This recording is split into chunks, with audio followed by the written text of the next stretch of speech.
Man, really proud of the team's effort to be down 9. I think we're down 9 with like 6 minutes to go in the fourth. Guys dug in, made a lot of big plays down the stretch. I thought our physicality down the stretch was really good, and it put us in position to win the game. Obviously, the timeout, we like to let people go in that situation. When Colin started, he did a retreat dribble backwards, started calling timeout. It's obviously loud. The hope would have been to have a few more seconds than 2.1, but yeah, it's tough in that moment because it's tough. The last play execution, we haven't been in a lot of these situations this year. Trying to get Lowry a catch on the elbow, and that's something we got to work on. Fight for our space, deliver the ball. Bryce hasn't been in that.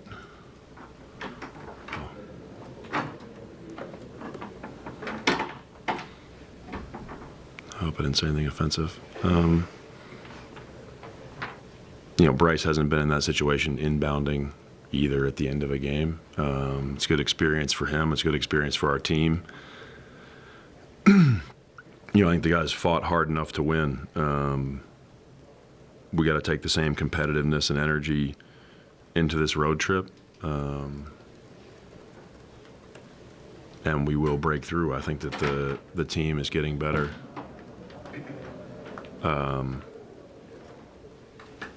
With their ability to stick through the tough moments.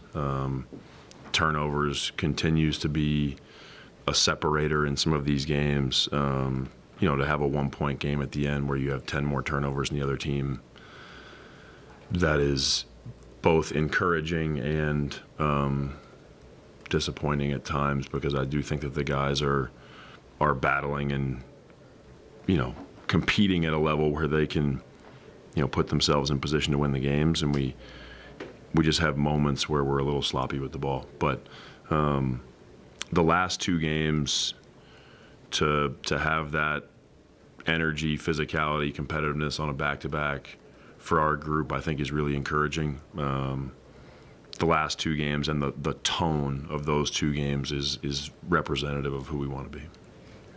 Can I ask, on the mechanics of calling time out there, do you want to be, how do you communicate to the ref in the crowd's that loud? Is it screaming at the top of your lungs? Yeah, it's hard when the play is going away from you, but you just kind of jump up and down and scream as loud as you can.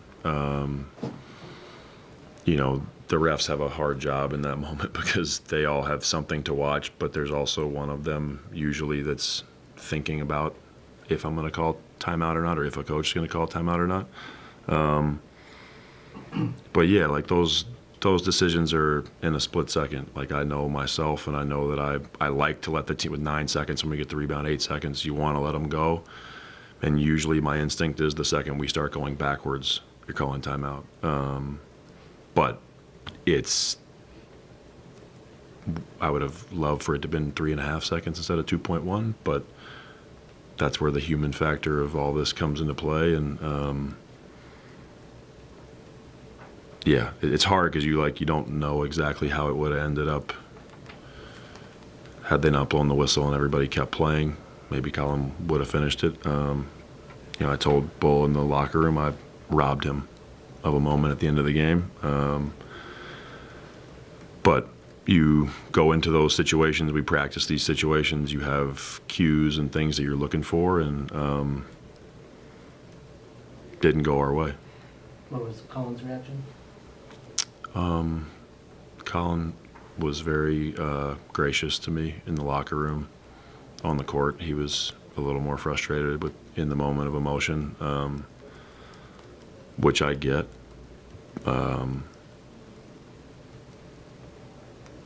But yeah, I haven't watched the replay yet on whether their team still went full bore after him or not. But it doesn't matter. I did what I did, and we all have responsibilities at the end. But Colin's an amazing kid and a great teammate. He's super coachable. he and I notoriously butt heads a lot, but there's a lot of love between us. Yeah, I hope we get another situation like that, and I'll just start walking to the bench and sit down when he goes full court. I think 4 of the last 5 games, Keontae's had 5 or more turnovers. And I'm wondering if that's, and there's other games this season that he's had a lot of turnovers too, and I'm wondering if that's something that's been happening recently that is different. And kind of like, at what point is it a problem? It's a problem. It is a problem. It's not catastrophic. It's not fatal. It's the part that we've got to sort of clean up is especially the fourth quarter string of them, 2 in a row. Because those are really, you don't have a lot of time to recover. They're not all the same though.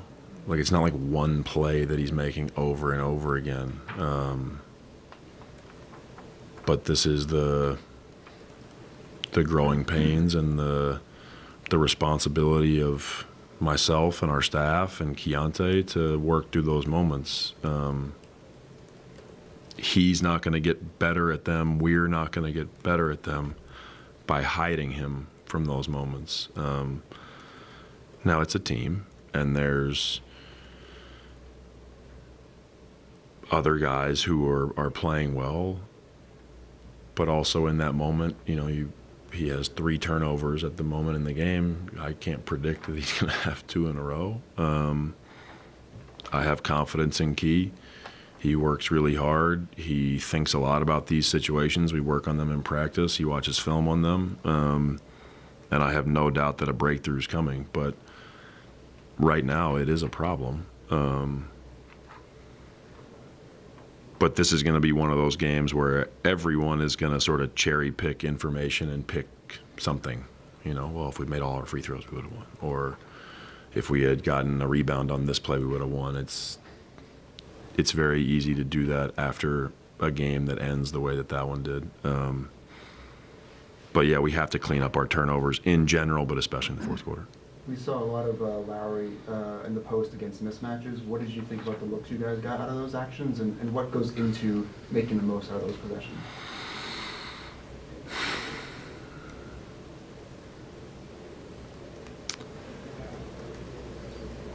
It's getting better. It's not what we want yet. I think the first thing that we have to continue to work on is him getting the ball. I think it takes too long right now for us to get him the ball in those situations. That's everybody working together, Lowry's footwork and body positioning and the guards, passing angles. I thought that there are some possessions where you don't love the look you get, but there's also the post up where he skips the ball over the top to the weak side corner, and you're going, yeah, that's growth. That's a play that we've been working on, a read that we've been working on with him for months. And you can't simulate those reps. You can't simulate it in a game like that with those athletes on the court. And so I have seen growth from Lowry in those moments. I have seen a different level of confidence in terms of looking for those moments. 9 months ago, I was begging him to, when he got a switch, take them to the elbow, take them to the nail, and demand the ball from his teammates. And that's not historically how Lowry has played. And so to see him 7 or 8 times in a game recognize that situation is the first piece of growth. We've got to continue to clean up the spacing around him so that he can make cleaner reads. But I have seen it improve as we've gone along. But like everything, it all comes down to the dosage. Like, how much are we doing it? Are we doing it too much? Are we giving him opportunities to mix his reads? And that's kind of something that we're always measuring. Some days you get it right, some days you don't. But I think overall he's doing a pretty good job. You spoke on the energy of the team tonight. but also just looking at to this point in the season, quarter for quarter tonight, I mean, things were pretty even statistically, and I don't know, there was about a 1 to 4 point difference, you guys and the Lakers every single quarter. What did you like about just looking at it from that perspective and your team's effort? Yeah, I think these types of games are massive for our growth because the game's never really out of reach either way. You don't have a big lead and then give it up, and they don't have a big lead, and then we kind of storm back and make it feel closer than it really was. You know, the Lakers play a methodical style, and we need that from time to time because it just tests your execution. They test our physicality on every play because positionally they are just bigger and older and stronger than we are in certain moments.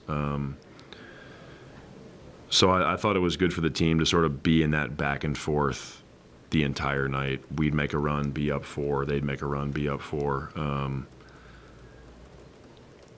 It allowed the team to constantly adjust to what's happening, where we've had some games this year where you get down big and the mindset is sort of similar the entire game. You're trying to create some big run. The other team maybe has a letdown. So I think overall, I thought the guys were locked in the whole night. I think we had moments of sloppy play, but that's more physical than like their competitiveness. So, you know, like I said earlier, I think that these two games are really representative of who we want to be. LeBron tried to get Keontae switched on to him a few times in the last few minutes. Mm-hmm. Wonder how you think he responded to that moment and how you want him to respond in that moment. I thought the first 2 possessions that he switched on to him weren't very good. He wasn't physical enough. And that's a moment of decision for us where it's like, are we going to change the matchups or change his coverage, or what are we going to do here? And we made the decision and, you know, talked to Key. We're like, no, we're going to do the same thing and you can do it better, because for us to get to where we want to go, you know, that's a moment of kind of long view thinking. It's like, you can't hide in the playoffs. Can't hide in the NBA Finals. We're not going to build a defensive scheme where everything is about keeping you out of harm's way. And I thought that he responded pretty well. I thought his physicality picked up. There are moments where LeBron is just bigger than he is, but he forced him into some fadeaways and some different shots where the first couple LeBron just sort of ran down the lane. So I thought overall it got better. It can still be better. I wouldn't say that I'm walking away saying, oh yeah, that's my dream 3 possessions, but the last 3 were definitely better than the first 2. 7 straight games out on the road will keep you away from here for just about a month. How do you take a situation like that and turn it into an opportunity to get better, whether it's growing together as a family, developing mental toughness? How do you take this situation and play it in your favor? Yeah, we look forward to these things. Obviously, the road is very different than home. There's a lot more opportunities to spend time together away from the gym where it's not disruptive of somebody's home life. The second piece of it is like the basketball itself. We're very spoiled here. We have amazing fans that pack this place every night and they give a ton of energy. You go on the road, we have to create our own energy as a group, and we can't rely on the crowd to give that to us. So I think the road is good for us in both of those ways in terms of like building the bond of the team, because you know, we're trying to make them more cohesive as basketball players always, but the best teams always have some form of cohesion as just human beings. So the road's a great place for that. Thanks. Thanks.